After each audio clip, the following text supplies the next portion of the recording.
So before we get into the culinary category of the night, I want to shout out my sister again, Chef Amber Beckham, for her successful vinyl tasting she did over the weekend and teamed up with Universal Music Group. So yeah, she's leveling it up. She's stepping up. This is baby sis here.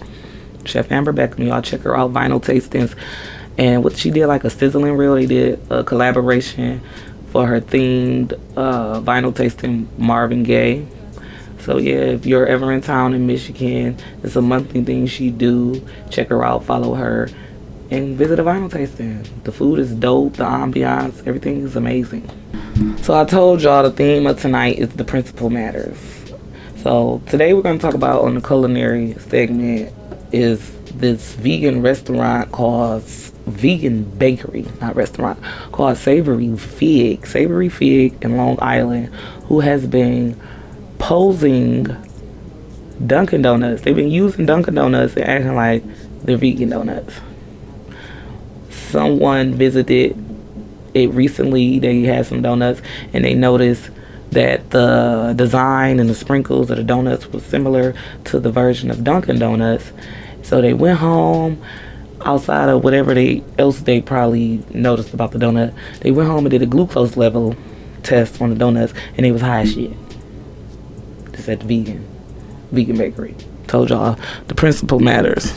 Why the principle matters? Because how the fuck is you selling sugary ass Dunkin' Donuts at a vegan restaurant? Out of all the donuts you can get, you gonna get the fat people donut, like the big bag donuts, some big sugary ass donuts. First of all, she probably, I feel like if you're an adamant vegan person, like you just strictly vegan, especially if you've been in for a while, your stomach probably should have bubbled the fuck up after you ate that donut. She didn't even have to do the glucose level test. I'm sure her stomach was bubbling. That's probably what made her do it, because that donut wasn't sitting right in her stomach.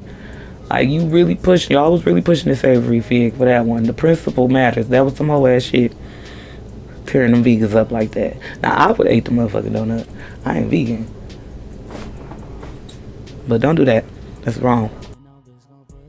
So before we get into the last category of the night, I wanted to get into these random facts, because the last category inspired the random facts.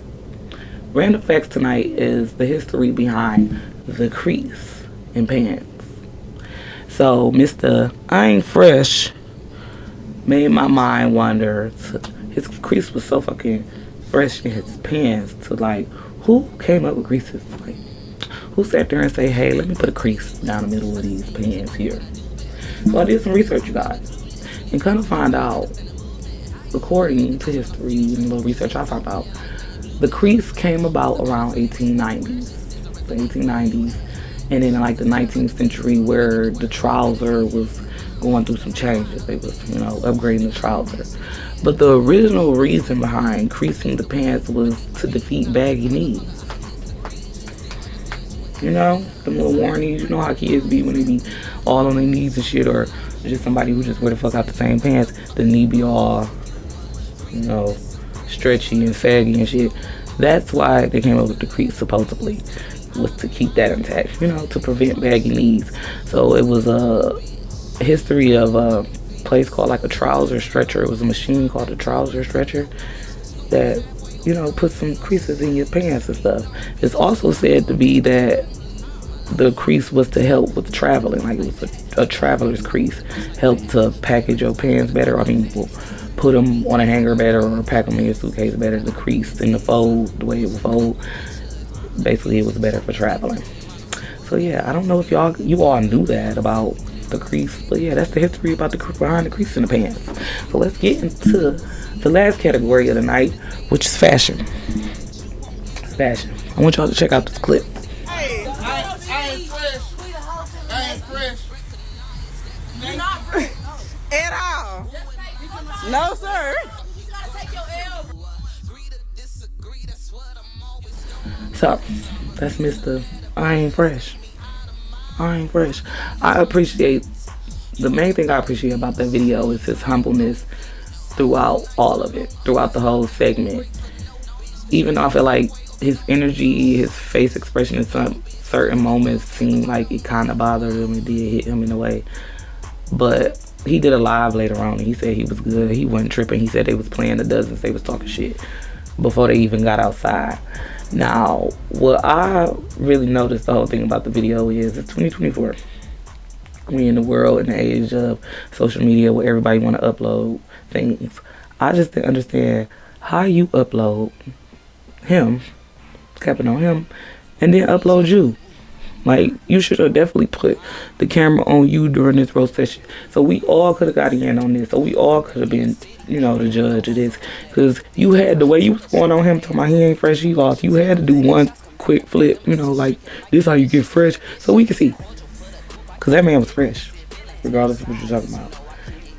After all of that, though, the man ended up getting some clothes, a little shop spree with LRG. He came up off the I ain't fresh. See what humbleness gets you? That's the energy of principle. I feel like what you put out is what you get back. He had positive energy about that roast session. And look how he is. Look at him flourishing now. So we are getting ready to wrap up tonight, and we cannot end it without giving shout outs. First shout out I want to give out to Lage Lantana from Columbus, Ohio. My homie, and she's also an artist. So y'all check her out. She model, she sing, she rap.